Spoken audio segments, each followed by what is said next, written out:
Hello friends, कैसे हैं आप? माई सेल्फ संतोष गुप्ता। हमारा फर्स्ट पार्ट इंट्रोडक्शन जो रिडेम्पशन ऑफ प्रेफरेंस शेयर्स का हो चुका था, उसमें हमने बेसिक टर्मिनोलॉजी का इस्तेमाल किया था, हमने वो एक्सप्लेन किया था। आज हम कुछ अकाउंटिंग कंसेप्ट के बारे में डिटेल सीखने जा रहे हैं कि रिडेम्पशन ऑफ प्रेफरेंस शेयर्स में अकाउंटिंग प्रोसीजर्स कैसे होती है, और बाद में हम अकाउंटिंग एंट्रीज थर्ड पार्ट में हम सीखेंगे। So today we will end up with the introduction part 2। देखते हैं अकाउंटिंग कंसेप्ट से हम फिर से एक छोटा सा रिकैप ले लेते हैं, and with this recap we will come to know the part which we already learn. The topic was redemption of preference shares.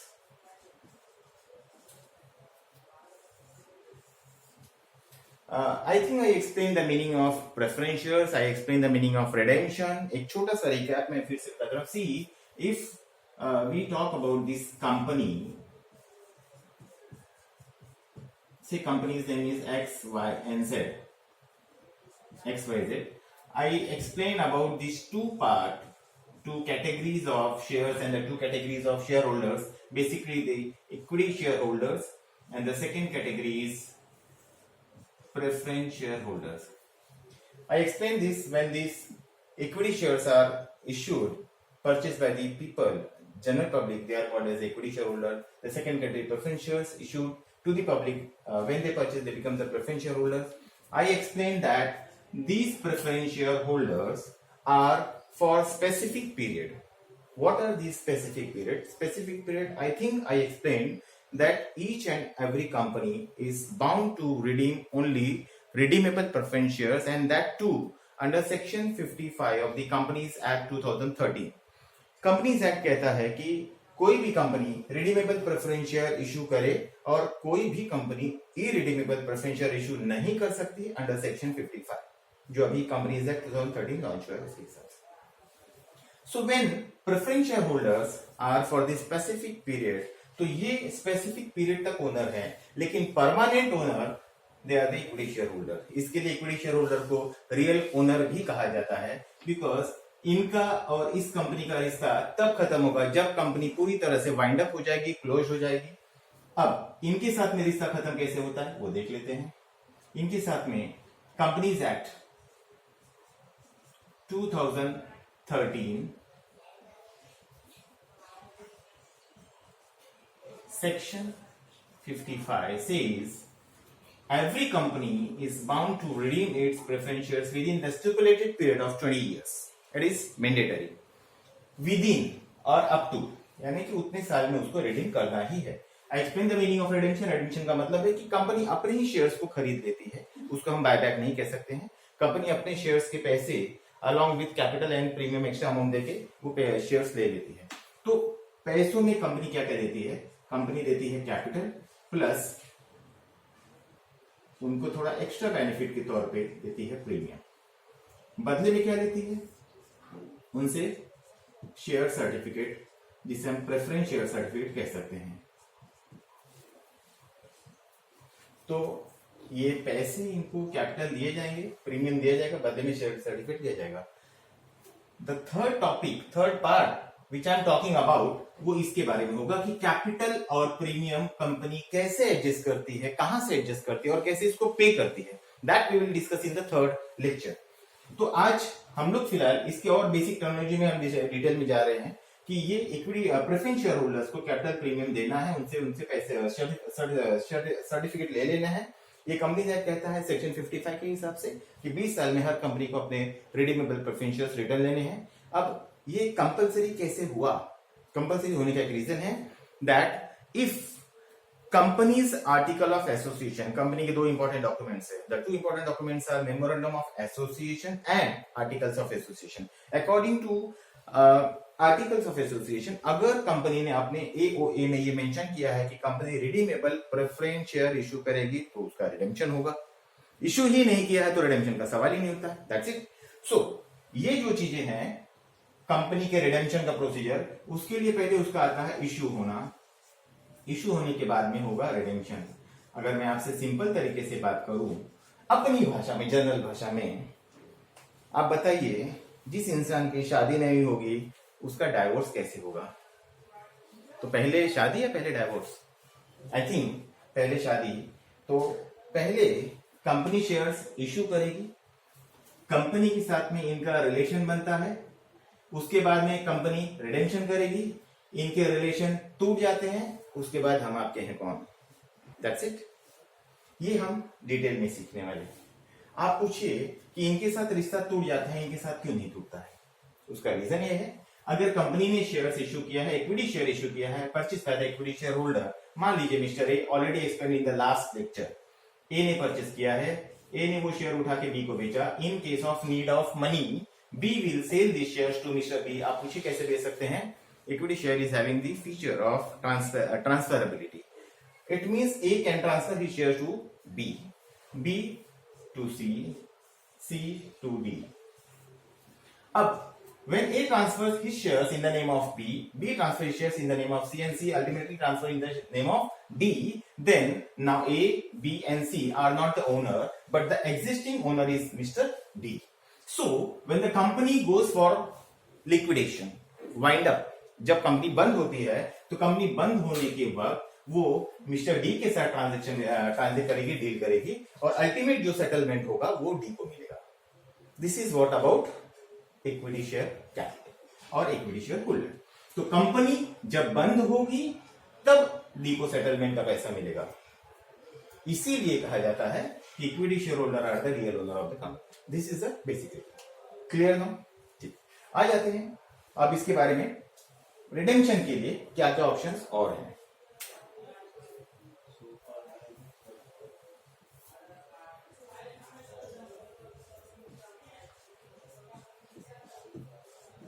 Redemption होता कैसे?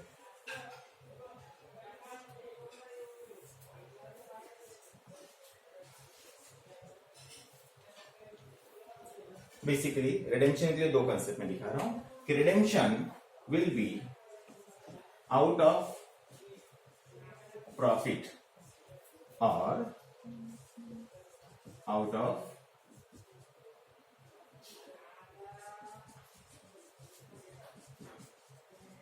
Fresh issue. ठीक है, क्या है ये out of profit and out of fresh issue? Out of profit and out of fresh issue, ये समझने के लिए थोड़ा हम डिटेल में जाते हैं।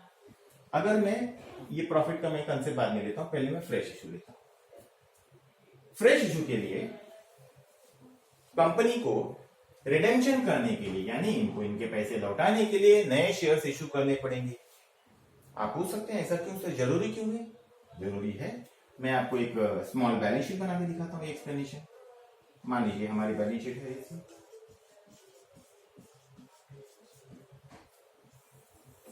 Balance sheet of X Y Z limited. Private limited नहीं, लिमिटेड, क्योंकि प्राइवेट लिमिटेड कंपनी के शेयर्स मार्केट में इश्यू नहीं होते हैं, पब्लिक में इश्यू नहीं होते हैं, मेंबर्स में इश्यू होते हैं। यहां पे आपका लायबिलिटीज है रुपीज, असेट्स रुपीज। हम एज्यूम कर रहे हैं कि इक्विटी शेयर होल्डर या इक्विटी शेयर कैपिटल ये हमारा 8 लाख रुपया है। We are having the preference share capital we are having almost 10 lakh. We'll see. Then company within this period of last 5 years, reserves and surplus, companies is having balance of 6 lakh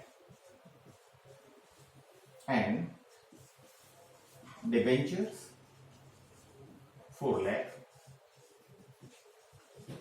and other liability 4 lakh. Tell me the total now. See, 18, 6, 24, 32. मैं other liability को 2 कर देता हूँ ताकि round figure हो जाए। 2, 4, 6, 6, 12, 12, 8, 20 and 10, 30.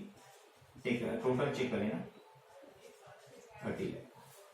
Any doubt up to this? Just copy down.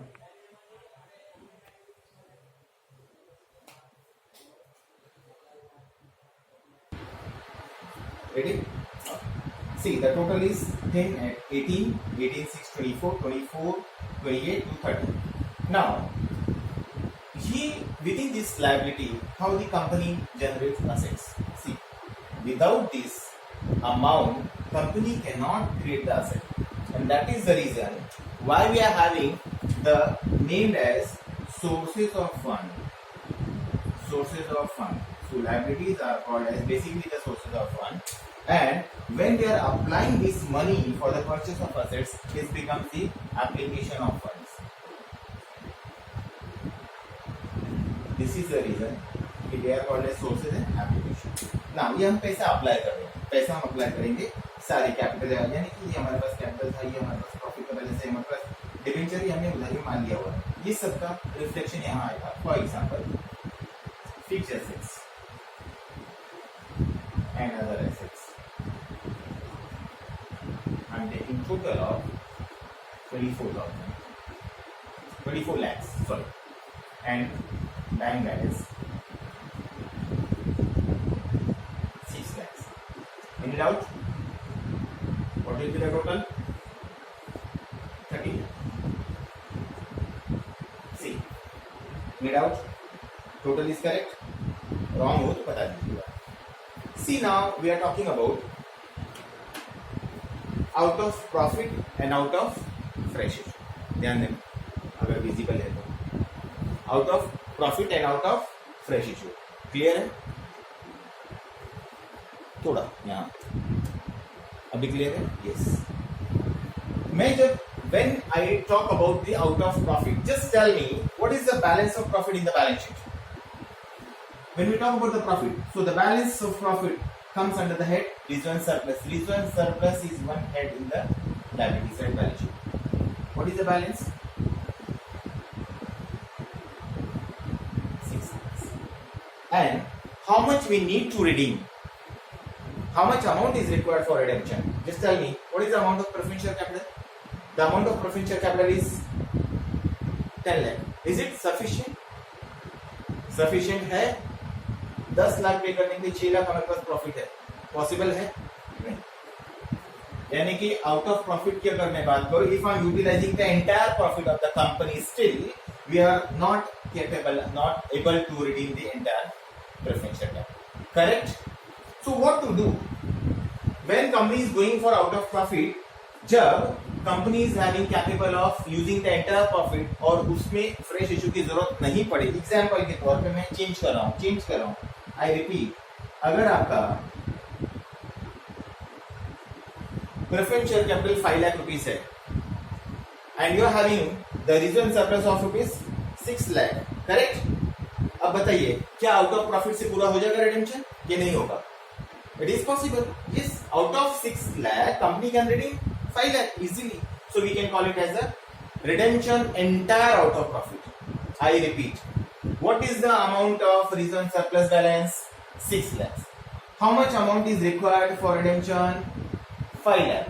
इतना हमको रिडेम्पशन करना है, इतना हमको पैसे, यानी कंपनी इतने प्रेफरेंशियल होल्डर को कितना रुपया देने वाली है? 5 लाख. ये क्या था? कैपिटल. अभी हमने बात किसका नहीं किया है? प्रीमियम का. It is balance.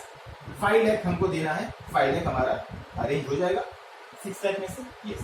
अगर पूरा अरेंज हो जाएगा तो आउट ऑफ प्रॉफिट को हम बोल सकते हैं redemption entire out of profit. हम क्या कह सकते हैं?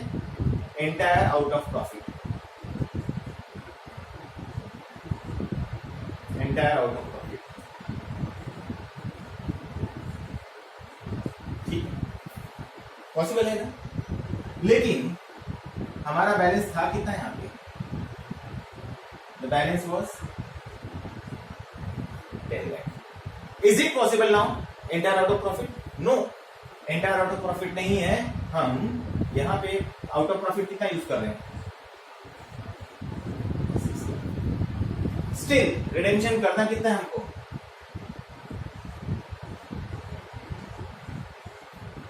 10 lakh. Correct? The balance of profit 6 lakhs. How much is required for the fresh issue? The balance comes to 4 lakh. इतना फ्रेश इश्यू होगा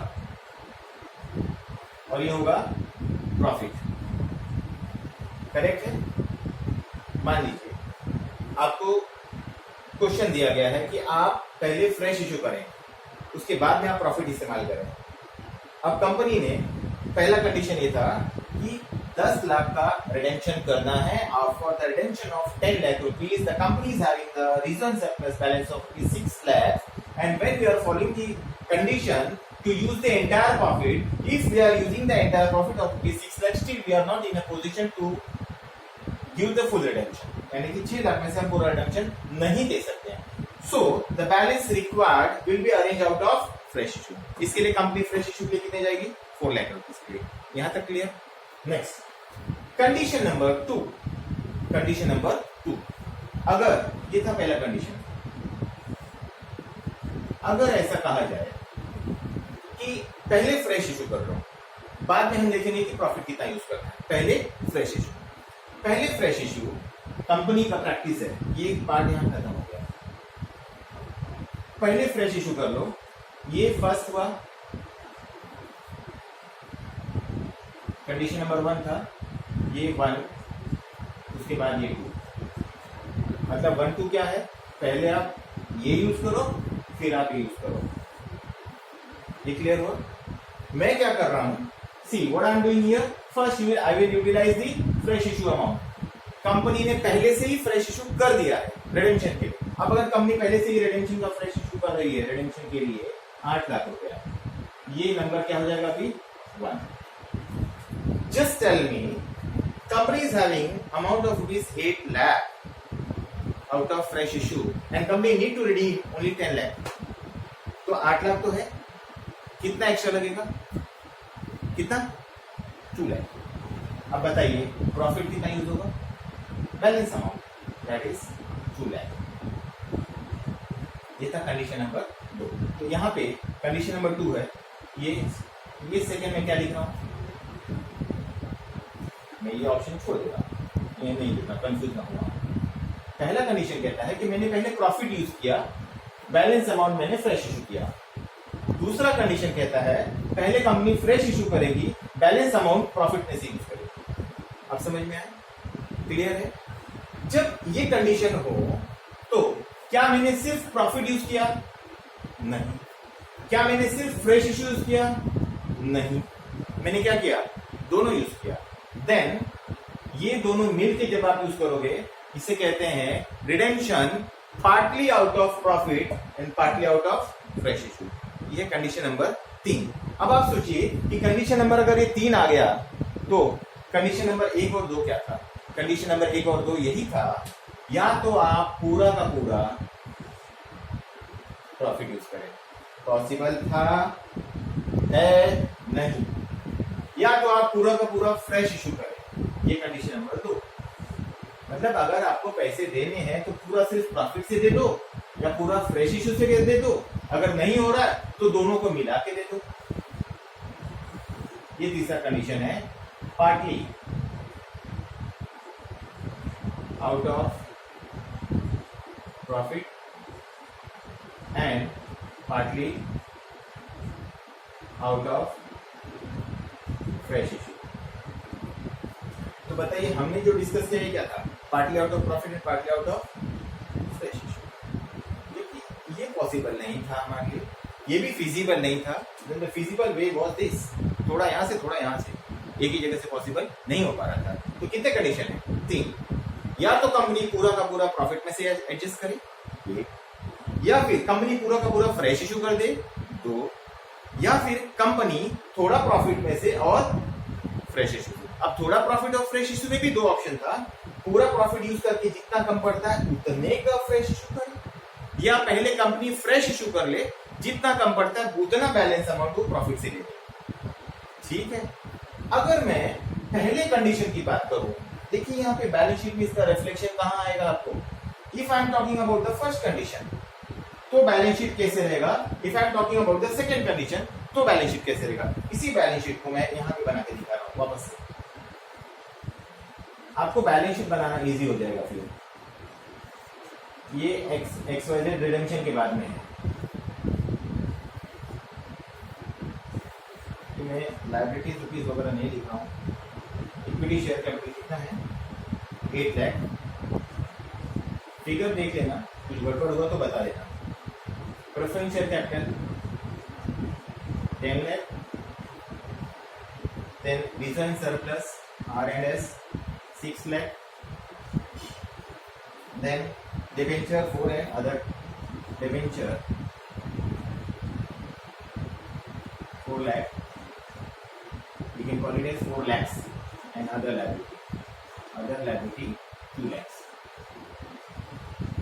Total comes to 30 lakhs. Clear? Same here. Fixed assets and other assets 24. Correct? Yes. And bank balance 6 lakh. 6 lakhs, not 6 lakh. User form में मैं एक condition यहाँ समझाऊंगा और मैं एक कंडीशन यहाँ समझाऊंगा, तो आपको बड़ा आसान हो जाएगा। मैं सिखा रहा हूँ बेसिक कंसेप्ट, लेकिन इस बेसिक कंसेप्ट में आपका चैप्टर क्लियर होते जा रहा है, और इसके बाद जब आप एक सम उठाएंगे, एक ही सम में आपको चैप्टर पूरा कवर हो जाएगा। See, in accountancy we need to clear the concept only. Sums practice करने से अकाउंट नहीं आता है। बेसिक टर्मिनोलॉजी, उसके कंसेप्ट क्या है, वो अकाउंटिंग एंट्रीज से क्यों आती है, वो कोई नहीं सीखता है। और हम खाली अकाउंट्स की एंट्रीज रट्टाफाई करते हैं। रट्टोफाइंग सिस्टम नहीं करना है, बिल्कुल नहीं करना है। Avoid it, follow this concept. See है, अगर मैं ये कंसेप्ट फॉलो करूं तो ये बैलेंस शीट, ये मैं ऐसा यहाँ पे हाईलाइट कर दे रहा हूं कि ये 1 वाला ऑप्शन, ये 1 वाले चलेगा, ये 2 वाला ऑप्शन है, ये 2 वाला, मतलब रिडेम्पशन के बाद बैलेंस शीट कैसे बनेगा। ठीक है, आप पहले पूरा प्रॉफिट यूज कर रहे हैं। When you are using the entire of profit and the remaining amount you are utilizing by issuing the shares. ठीक है, I repeat. First you are using entire profit, and what is the entire profit amount? 6 lakhs. But how much we need to redeem? 10 lakh. What is the shortage? 4 lakh. इसके लिए 4 lakh हम क्या करेंगे? Fresh issue. Clear है? हम वो चीज यहाँ देख रहे हैं। अब देखिए,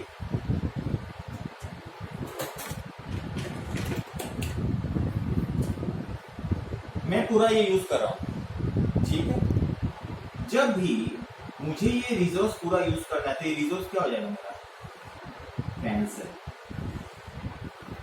और my dear friends, I explain you, when you are utilizing the profit, you need to create one reserve. वो मैं डिटेल में लेने वाला हूं इसके बाद। So directly you can not use this. You need to transfer this profit amount to the reserve, and that reserve which is utilized for the redemption purpose is called as capital redemption reserve, and therefore you will be having here one reserve CRR, capital redemption reserve. ये 6 लाख यहाँ पे transfer हो गया।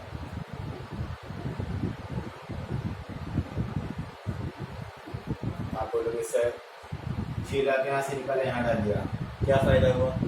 Listen, accounting adjustment ऐसे नहीं होते हैं। Accounting adjustment ऐसा होता है कि आपने ये रिजर्व हटाया, डायरेक्टली आप यूज नहीं कर सकते, उसके बाद सीआरआर क्रिएट करेंगे। सीआरआर 6 लाख आया। अब बताइए बैलेंस शीट की टोटल में कहीं फर्क पड़ा? अभी भी 30 लाख था, 30 लाख है पूरा, कहीं चेंज आया नहीं। आगे देखिए सेकेंड, अब इसको रिडीम करना है। क्लियर है? ये तो ऐसे ही, इसको रिडीम करने के लिए मुझे करना क्या होगा? 6 लाख का सीआर के अगेंस्ट में मैं अभी एक चीज करूंगा, इसके अगेंस्ट में जाएगा, कैपिटल के अगेंस्ट में। ठीक है, तो अभी प्रेफरेंस शेयर कैपिटल का एडजस्टमेंट 6 लाख का हो गया है। अगर 6 लाख का एडजस्टमेंट हो गया है, 6 लाख का एडजस्टमेंट हो गया है, तो 6 लाख यहाँ से सीआरआर के नाम से है, ये 6 लाख यहाँ में से माइनस हुआ, कैसे होगा? क्लियर? फिर से रिपीट करो। यहाँ से आपने ट्रांसफर किया सीआरआर, आपने ये रिजर्व क्रिएट किया, वो रिजर्व का इस्तेमाल हम लोग फिलहाल जो रिजर्व हमने सीआरआर में ट्रांसफर किया है उसी से कैपिटल एडजस्ट होगा, यानी कि इसमें से एडजस्टमेंट कितने का हुआ है? 6 लाख का। बचा कितना? 4 लाख। ये 4 लाख का दिख रहा है आपको? हमने क्या किया? Fresh issue. ये 4 लाख का भी एडजस्टमेंट हमने कर लिया, फ्रेश इशू किया। जब फ्रेश इशू करेंगे तो हमारा ये भी कैंसिल हो जाएगा और हमारा फ्रेश इशू होने की वजह से यहाँ पे क्या हो जाएगा, टोटल बढ़ जाएगा। आप टोटल चेक कीजिए, अगर कहीं गलत है तो बताइएगा। 48 यानी आप हमारा कैपिटल कितना हो गया, 12। ये 6 ऐसे ही है, कितना हो गया 18 4 मैं रहा हूँ सब गया, कुछ गलत हो रहा है।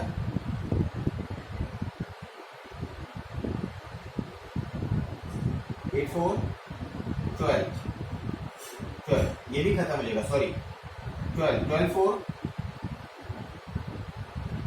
16 2 नहीं कुछ गलत हो रहा है, 12 और 4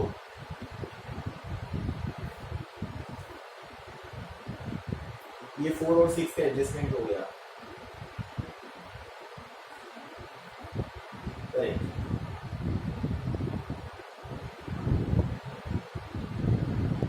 12 and 4 16 to 18 and 6 something is wrong, कुछ तो मुझसे गलत हो रहा है। 8 4 12 12 6 12 4 16 16 2 18 24। जस्ट वेट, हम लोग थोड़ा सा yes friends, I think doubt ऐसी था कुछ है। देखिए, for redemption of preferential capital of 10 lakh हमारा रीजन सरप्लस कितना यूज किया, यूटिलाइज 6 लाख रुपीज, ठीक है। And what is the fresh issue amount, 4 lakh. Now take the total 4 8 12 and 6 ये तो है अभी, मैंने सीआरआर किट किया। 12 एंड 6 18 4 22 एंड 2 24, यानी कि हमारा यहाँ पे रिडेम्पशन के बाद में कितना बैलेंस बचा है, 24 लाख। आप बोलोगे कैसे, वही हम डिस्कस करें। अब बताइए फ्रेश इशू कितना क्या था, फ्रेश इशू फिर से एक बार बोलो, ठीक है। 10 लाख के कैपिटल के लिए हमने 6 लाख का रिजर्व यूज कर दिया, 6 लाख का रिजर्व हमने सीआरआर पे ट्रांसफर कर दिया, क्लियर हो गया। 10 लाख में 4 लाख बचा, ये 4 लाख का एडजस्टमेंट करके हमने 4 लाख का फ्रेश इशू कर दिया, ये भी एडजस्ट हो गया। अब जब 4 लाख का फ्रेश इशू करेंगे तो कैपिटल, शेयर कैपिटल बढ़ेगा, क्या यहाँ पे बैंक बैलेंस नहीं बढ़ेगा, बैंक बैलेंस भी तो बढ़ा होगा ना। ये हमारा बैंक बैलेंस प्लस 4 लाख हो गया था, यानी कि अब टोटल कितना हो जाएगा यहाँ पे 10, 6 तो था ही, टोटल कितना हो गया 10 लाख। अब सेटलमेंट कैसे होगा, इनका खाली अपनी कंपनी में इनका रिजर्व एडजस्ट करने से इनका सेटलमेंट हो जाएगा, नहीं। इनको क्या देना पड़ेगा, कैपिटल या प्रीमियम, प्रीमियम का भी मैं बात नहीं कर रहा हूँ, मैं एडवांस लेवल पे जाऊंगा। कैपिटल का पैसा हम इनको दे रहे हैं, जब हम इनको पैसे दे देंगे that is called as a payment, तभी इनसे रिलेशन खत्म होगा ना। अब हम इनको पेमेंट देने जा रहे हैं, ये 10 लाख पूरा खत्म कर दें, ये 10 लाख हम इनको दे दिए, हमने इनको पूरे पैसे चुका दिए। बताइए 10 लाख यहाँ से खत्म हो गया, 10 लाख यहाँ से खत्म हो गया, पेमेंट क्लियर। अब बताइए वहां कितना बैलेंस बचा, ये 30 तो बचेगा नहीं, 30 तो पहले था, यहाँ पे भी 30 पहले था, यहाँ कितना बचा 24, ठीक है, वहां पे भी कितना बचा,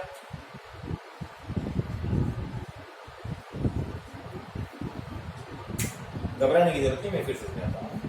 10 लाख के एडजस्टमेंट के लिए अगर मैं आपको सिंपल तरीके से समझा दूँ, 6 लाख हमने रिजर्व से एडजस्ट किया, 4 लाख हमने फ्रेश इशू किया, देखो 4 और 6 एडजस्ट हो गया, ठीक है।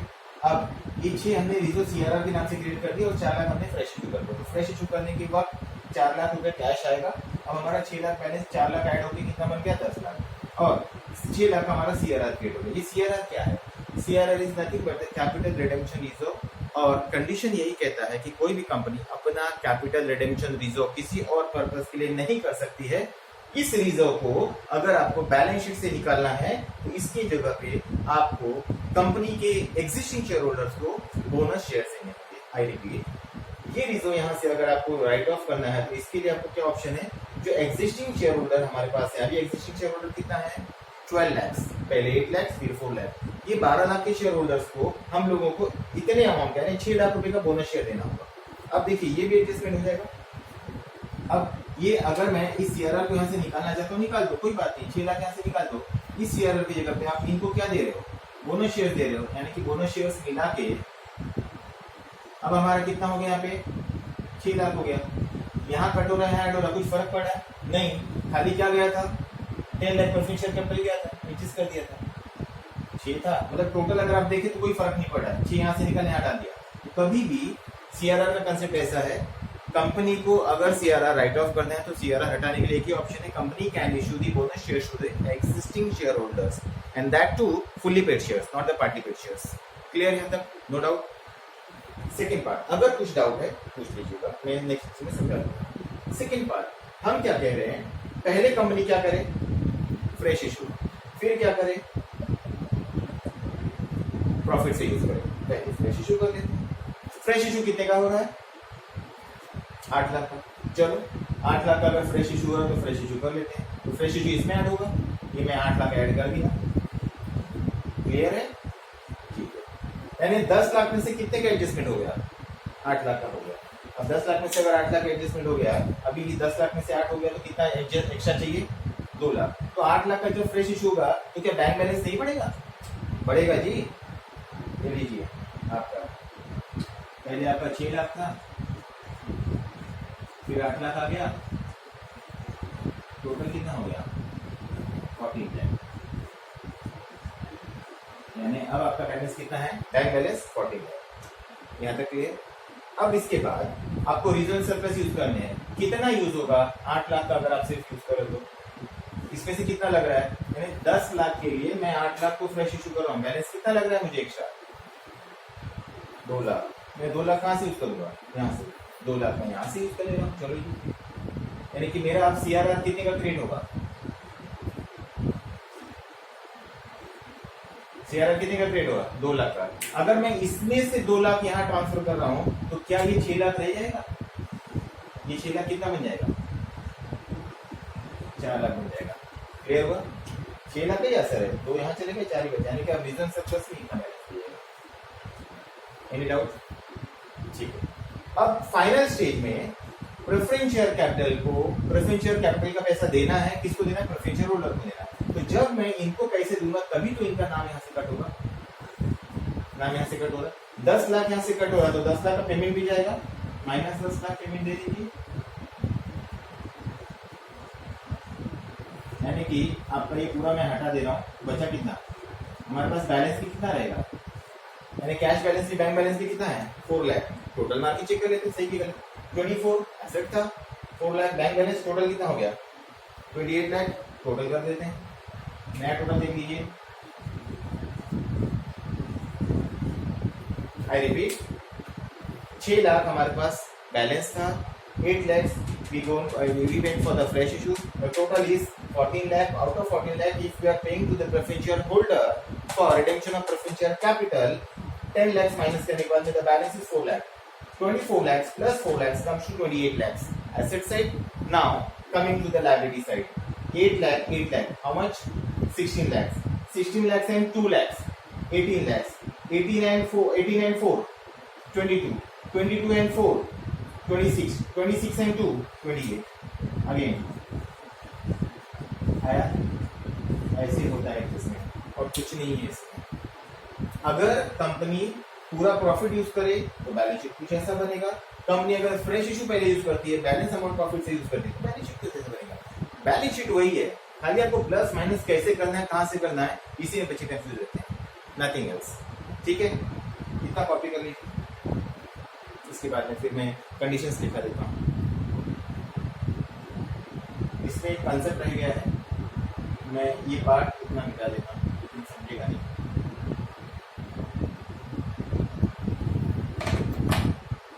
बैलेंस शीट की जरूरत तो नहीं है,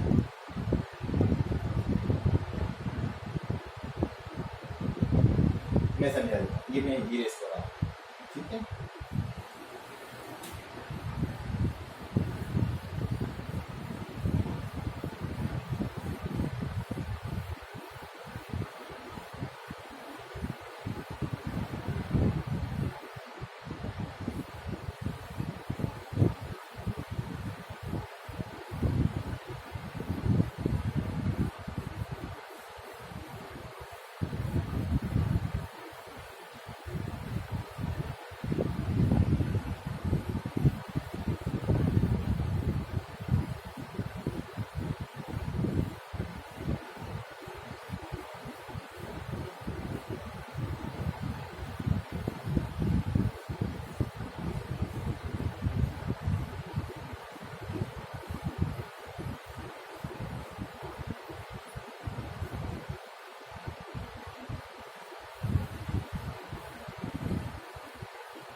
बस ये लास्ट है, थोड़ा सा देख लीजिएगा, इजी है, बड़ा आसान। मैंने बात किया था कि आउट ऑफ प्रॉफिट। तो when we talk about the out of profit का मतलब क्या है?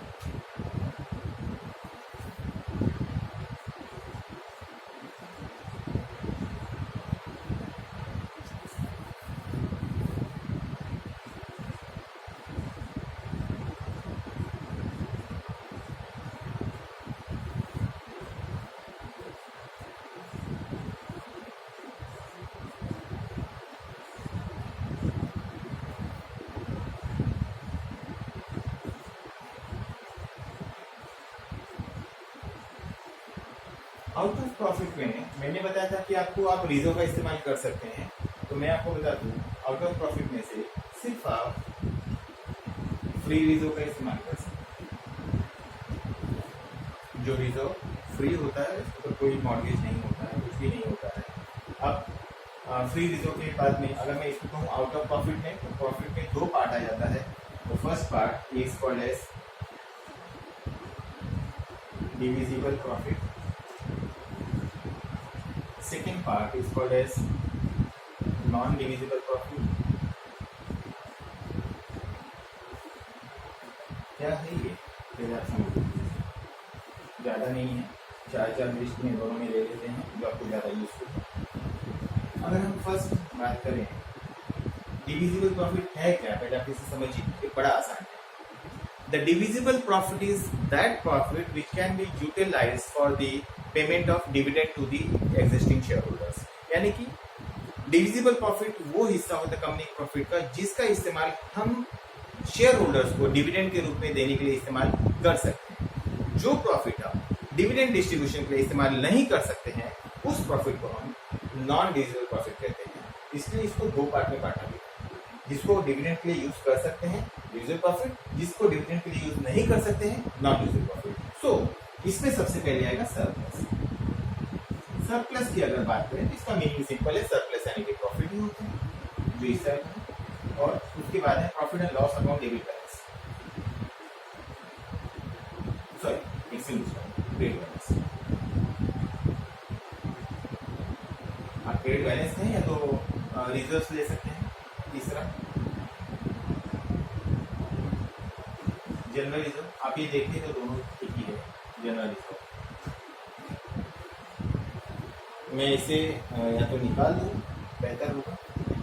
ये सरप्लस है ना, एक करंट ईयर का प्रॉफिट और एक प्रॉफिट एंड लॉस अकाउंट का बैलेंस में खाली लिखना बस। जस्ट मैं फिर से लिखता हूं।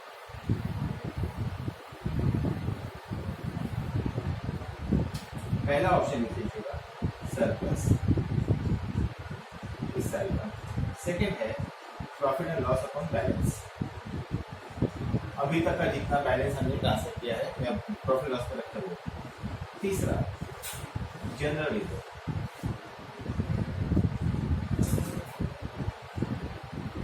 चौथा मैं सब एक्सप्लेन करूँगा डिविडेंड इक्वलाइजेशन रिजर्व।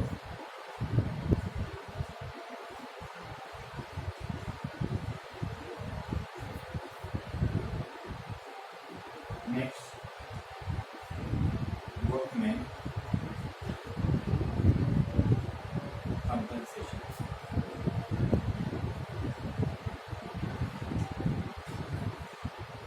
इंश्योरेंस। इससे पहले क्या है समझ लेते हैं। सरप्लस का मतलब होता है कि जो कंपनी का एग्जिस्टिंग इस साल का प्रॉफिट आया है उसे हम सरप्लस करेंगे। सेकेंड पार्ट है profit loss account balance. Profit loss account balance का मतलब होता है जो अभी तक कंपनी पिछले 5 साल में कमा के उसने बैलेंस जमा किया है वो प्रॉफिट लॉस में। और एग्जाम्पल के तौर पे ये कंपनी अगर काम कर रही है, ये profit profit profit profit profit, ये 5 साल का प्रॉफिट। तो ये प्रॉफिट का जो बैलेंस है ये profit and loss account balance का दिखाता है, दर्शाता है। इसमें से आपने रिजर्व में कुछ ट्रांसफर किया होगा, ये प्रॉफिट कुछ आपने रिजर्व में ट्रांसफर किया होगा, कुछ आपने रिजर्व में ट्रांसफर किया होगा, कुछ आपने रिजर्व में ट्रांसफर किया होगा, कुछ आपने रिजर्व में ट्रांसफर किया। दो पार्ट है, profit profit profit profit profit, और इसी प्रॉफिट में से आप रिजर्व में ट्रांसफर करते रहेंगे, बराबर है। तो ये सब की टोटल को ये कहेंगे। और इस साल का जो प्रॉफिट है ये सिर्फ ये हो जाता है। तो इस टोटल में ये साल का नहीं ऐड किया जाएगा, इन सबको बैलेंस को लेने का करंट ईयर को अलग से लिखा जाता है। अब रिजर्व की अगर हम बात करें,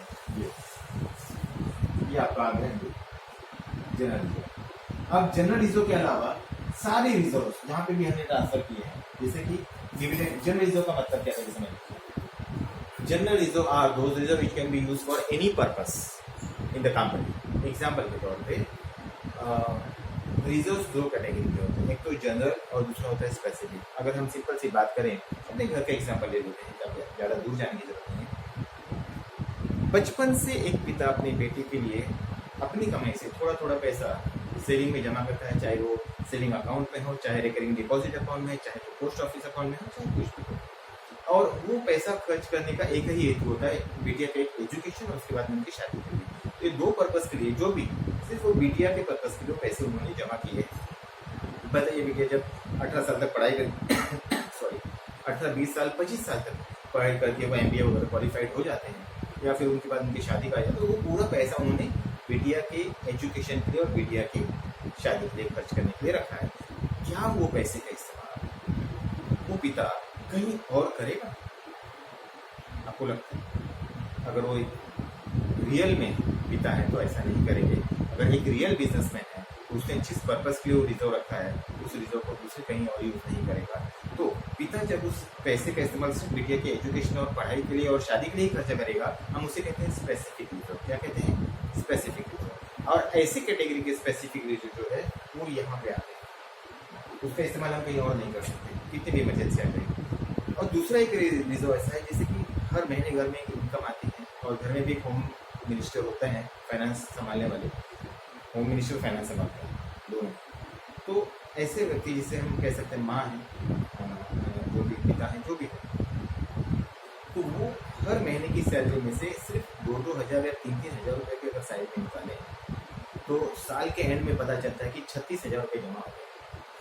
3,000 रुपये महीने का निकालने के बाद 12 महीने का 36,000 रुपये जमा हो जाता है। ये बात जो इनकम अर्नर है उन्हें पता नहीं, और घर में अचानक कुछ प्रॉब्लम हो जाता है। उस वक्त पिता बड़े टेंशन में रहता है, घर का हेड ऑफ द फैमिली बहुत टेंशन में रहता है कि यार इतने से 30-35 हज़ार के खर्चे का अचानक से अभी प्रॉब्लम आ गया, क्या करूँ मैं, कहाँ से कंपनी को देखनी है। अचानक से फिर माँ उठेगी, बोलेगी आप रुकिए, ये लीजिए, कितने चाहिए? 36,000 है। पिता हैरान, कहाँ से आए? माँ बोलेगी मैंने पैसे रखे हैं संभाल के, आप वो सब मत पूछिए, वो राज की बात है, लीजिए आप इसका इस्तेमाल कीजिए। अब बताइए, वो जो पैसे माँ ने थोड़े थोड़े जमा करके साइड में निकाले थे, क्या उसका कोई एक स्पेसिफिक रीज़न था? नहीं, वो स्पेसिफिक रीज़न सिर्फ इतना ही था, जनरल पर्पस, यानी किसी भी इमरजेंसी में अगर वो जरूरत पड़ी तो हम उसका इस्तेमाल करेंगे।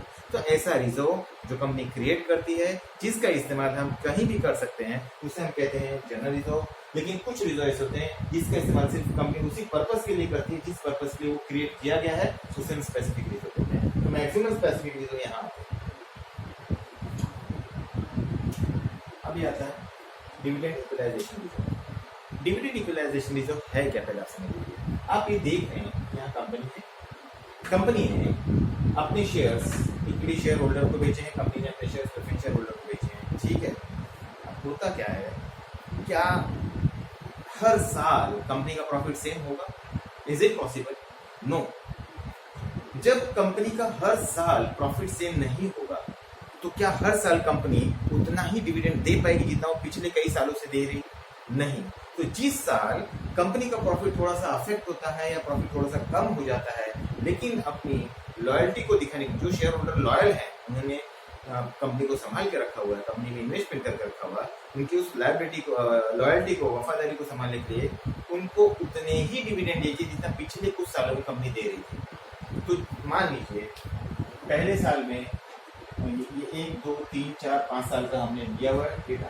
इस साल में कंपनी ने 10% दिया था, फिर 10% दिया था, 10% दिया था, लेकिन अभी इस साल में कंपनी को प्रॉफिट बहुत कम हुआ है। तो जब कंपनी को प्रॉफिट कम हो जाएगा, मान लीजिए यहाँ पे भी 10% दिया, लेकिन इस साल नहीं दे पा रही, कंपनी को बहुत प्रॉफिट कम हुआ था, कंपनी डिविडेंड देने के कंडीशन में नहीं अगर मान लीजिए है, तो शेयर होल्डर्स का भरोसा न टूटे, इसलिए कंपनी क्या करती है, पहले से ही इक्वलाइजेशन रिजर्व बना के रखती है जो डिविडेंड देने के पर्पज से होता है, इसलिए उस रिजर्व का नाम रखा गया है डिविडेंड इक्वलाइजेशन रिजर्व। डिविडेंड को मेंटेन करने के लिए ऐसा रिजर्व का इस्तेमाल किया जाता है। ये भी पैसा जितना होगा वो तो शेयर होल्डर का ही है। अब देखिए ये पैसा हम किसके लिए यूज करें, शेयर होल्डर को देने के लिए यूज करें, इसीलिए भी डिविजिबल प्रॉफिट हुआ। सिंपल सा लॉजिक है।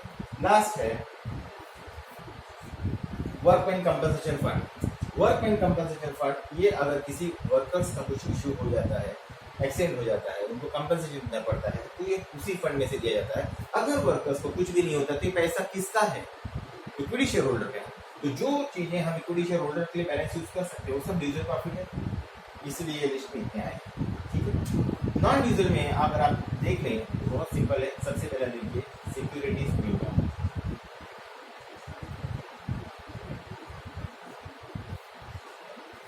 कंपनी जब शेयर्स इशू करती है मार्केट में, मान लीजिए कंपनी ने शेयर्स इशू किया, 10 रुपए का शेयर था, कंपनी ने एक्स्ट्रा कितना दे दिया, तो कैपिटल, दो क्या है, प्रीमियम।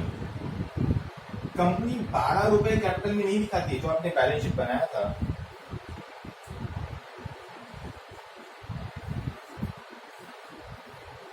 इक्विटी शेयर कैपिटल जो 8 लाख दिख रहा था आपका पहले, इसमें सिर्फ 10 रुपया है। इस 8 लाख में सिर्फ 10 रुपया है। ये 2 रुपया अलग से दिखाया जाता है, ये रिजर्व एंड सरप्लस हेडिंग में ही आता है सिक्योरिटी के लिए। ये 2 रुपये यहाँ लिख सकते हैं। मान लीजिए अगर 1 लाख रुपया है, इस 1 लाख में ये 2 रुपया काउंट होगा। ठीक, तो ये जो 1 लाख रुपया आया है वो सिक्योरिटी प्रीमियम, क्या हम इसको और किसी पर्पज के यूज कर सकते नहीं, इसलिए उसको नॉन डिविजिबल प्रॉफिट कहा गया है फिलहाल। सेकेंड पॉइंट है अब आपका कैपिटल रिडेम्पशन रिजर्व, यानी जो रिजर्व अभी मैंने थोड़ी देर पहले क्रिएट किया था बैलेंस शीट में, इस रिजर्व का इस्तेमाल कंपनी और कहीं नहीं कर सकती। ये रिजर्व का इस्तेमाल सिर्फ एक ही जगह हो सकता है, अगर कंपनी ये रिजर्व को यहाँ से हटाना चाहती है। सीआरआर क्रिएट हुआ था ना, अगर इसको हटाना है तो इसको किसमें कन्वर्ट करना होगा, शेयर कैपिटल। किसमें, शेयर कैपिटल में। कैसे, मैंने वो भी बताया था। कंपनी इस अमाउंट को बोनस शेयर में इशू कर देगी, किसमें, बोनस शेयर, यानी कि कैपिटल रिडेम्पशन रिजर्व का इस्तेमाल हम बोनस शेयर इशू करने के लिए ही कर सकते हैं और किसी पर्पज से नहीं कर सकते। थर्ड है कैपिटल रिजर्व। फोर्थ है प्रॉफिट प्रायर टू इनकॉर्पोरेशन।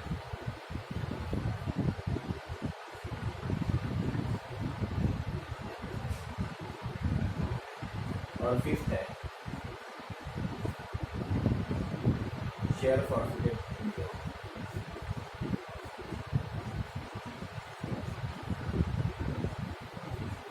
देखिए क्या है, बड़ा आसान। कैपिटल रिडेम्पशन रिजर्व वो रिजर्व होता है जो कैपिटल को रिडीम करने के लिए क्रिएट किया जाता है, उसको कैपिटल रिडेम्पशन रिजर्व कहते हैं। और कैपिटल रिजर्व वो रिजर्व होता है जो रिजर्व कैपिटल इशू करने में या कुछ भी करने में अगर कम ज्यादा होता है, वहां एडजस्ट करने के लिए जो रिजर्व अपने आप क्रिएट होता है वो कैपिटल रिजर्व होता है। ये इसका इस्तेमाल आप लोग एक चैप्टर आएगा जिसमें आप सीख सकते हैं इंटरनल रिकंस्ट्रक्शन। कंपनी का एक इंटरनल रिकंस्ट्रक्शन चैप्टर है, उसमें आपको ये आएगा। सेकेंड है प्रॉफिट प्रायर टू इनकॉर्पोरेशन। क्या है ये प्रॉफिट प्रायर टू, मैं बात कर रहा हूँ कंपनी की, ये मैं ये पार्ट बता दे रहा हूँ।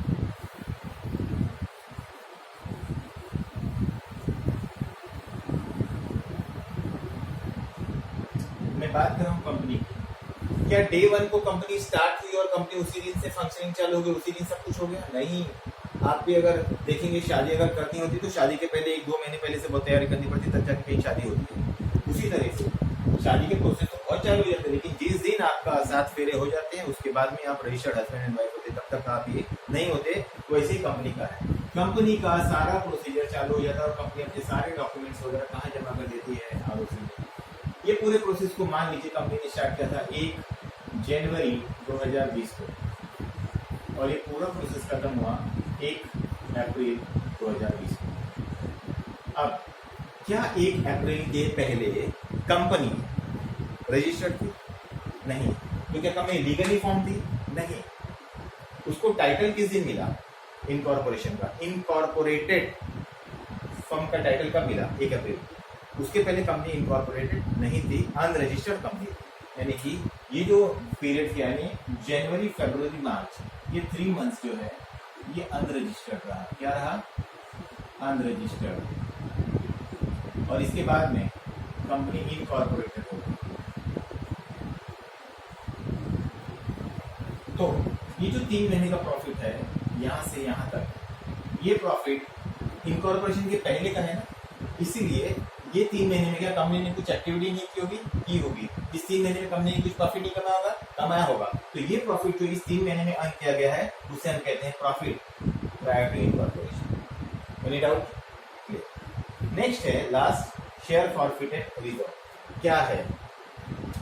अब पता चला कि इसमें से ये तो आपने सीखा ही है कि कंपनी ये पैसे लेती किस फॉर्मेट में है, एप्लीकेशन,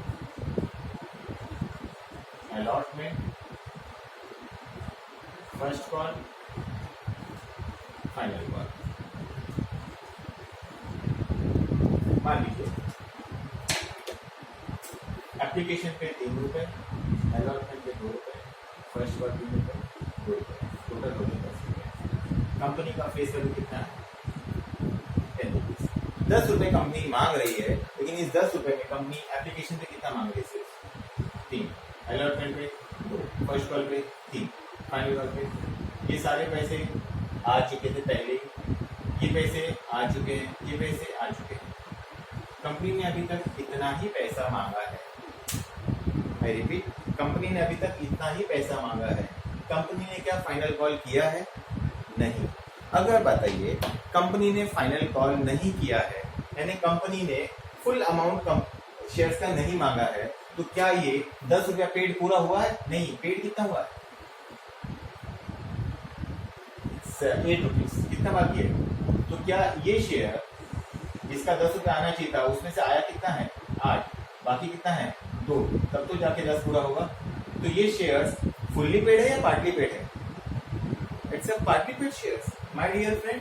पार्टली पेड शेयर्स का जिसका रिडेम्पशन हम करने जा रहे हैं वो रिडेम्पशन होता नहीं है। कंडीशन है कोई भी कंपनी शेयर्स अगर रिडीम करने जा रही है तो सिर्फ फुल्ली पेड शेयर्स का रिडेम्पशन कर सकती है, पार्टली पेड शेयर्स का रिडेम्पशन नहीं कर सकती। ये भी क्लियर है? यानी कि कंपनी को क्या करना पड़ेगा? Final call. Final call company करने के बाद में जब फाइनल कॉल के पैसे आ जाएंगे तब कंपनी के पास कितना जमा होंगे? पूरा 10। अब ये कंपनी का पूरा पैसा अगर आ जाता है, फुल अमाउंट आ जाता है, पहले 8 आया था, अब 2 आ गया, अब कंपनी का कितना आ चुका है? 10। फुली पेड हो गया। अब कंपनी रिडेम्पशन कर सकती है। ये भी क्लियर हो गया। मुझे बताना क्या शेयर फॉरफिटेड रिजर्व क्या है, मुझे आपको बताना। फाइनल कॉल के दौरान कंपनी ने कुछ शेयर होल्डर्स को कॉल किए, कुछ शेयर होल्डर्स को कॉल किए, उसमें से एक शेयर होल्डर जिसने 100 शेयर्स खरीदा था, 100 शेयर्स, उसे लेना कितना था? 2 रुपया। कितना हुआ? 200। 200 रुपया उसने नहीं चुकाया। 100 शेयर ही खरीदा था, 2 रुपए की तरफ से 200 दे देते, 200 रुपया नहीं चुकाया। क्या कंपनी उसके नाम से वो शेयर फुल्ली पेड करेगी? Not possible. कंपनी इस बंदे को, मान लीजिए मिस्टर ए है या मिस्टर एक्स है, इस बंदे को नोटिस भेजेगी, नोटिस भेजने के बाद रिमाइंडर भेजेगी, रिमाइंडर भेजने के बाद में सब फाइनल एक वार्निंग नोटिस दे देती है। उसके बाद में उनका शेयर फॉरफिट कर दिया जाता है। शेयर फॉरफिचर वगैरह के सारे प्रोसेस जो है इश्यू ऑफ शेयर्स में सिखाए जाते हैं। इसका बेसिक आपको 11th और 12th में भी था। शेयर फॉरफिट होने के बाद फॉरफिट होता क्या है पहले आप समझ लीजिए। कंपनी के साथ में इस बंदे का रिलेशन खत्म हो जाता है। इस बंदे ने 100 शेयर पे कितना रुपया भरा था? सोच के बताइएगा। इस बंदे ने 100 शेयर के अंदर 100 रुपए पे एप्लीकेशन पे कितना दिया था? देखिए ना, 100 into 3 कितना भरा था? 300। 100 into 2 अलॉटमेंट में कितना भरा था? 200। 100 into 3 कितना भरा था? 300। यानी कि उसने इन सब चीजों में भरा कितना था? अगर हम मिस्टर एक्स का बात करें तो मिस्टर एक्स की मैं बात कर रहा हूँ। एप्लीकेशन में कितना भरा था? 100 शेयर्स के हिसाब से 300, अलॉटमेंट पे 200 और 300। यानी कंपनी के पास उसकी जमा कितने हैं? ऑलरेडी कंपनी के पास मिस्टर एक्स का जमा कितना है? 800 रुपए। आराम से सोचिए, कंपनी के पास मिस्टर एक्स का 800 रुपए जमा है, 200 रुपया नहीं आया, कंपनी ने उसका नाम का शेयर कैंसिल कर दिया। अब जब नाम का शेयर कैंसिल कर दिया तो कंपनी उनके 800 रुपए लौटाएगी नहीं, वो कंपनी के पास जमा हो जाएगा। कंपनी इस 100 शेयर को उठा के किसी और को बेच दे। मान लीजिए मिस्टर वाई को बेच दिया ये 100 शेयर। ये 100 शेयर जब मिस्टर वाई को बेचेंगे तो ये फर्स्ट हैंड शेयर या सेकेंड हैंड शेयर है? मिस्टर एक्स का शेयर उठा के मिस्टर वाई को बेचा तो सेकेंड हैंड शेयर हुआ, और second hand share mostly company discount में देती है।